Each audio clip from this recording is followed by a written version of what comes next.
8 సౌభాగ్య స్థానాలు ఉన్నాయి.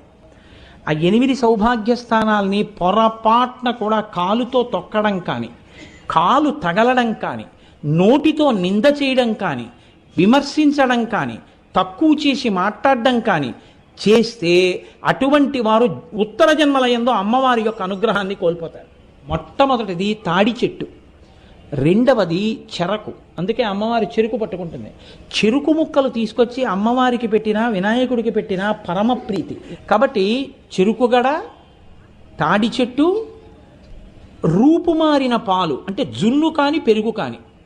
నాలుగవది ఉప్పు. ఉప్పుని ఎన్నడూ నింద చేయడం కానీ ఉప్పుని తిట్టడం కానీ చేయకూడదు. నాలుగవది ఉప్పు. ఐదవది అనుములు.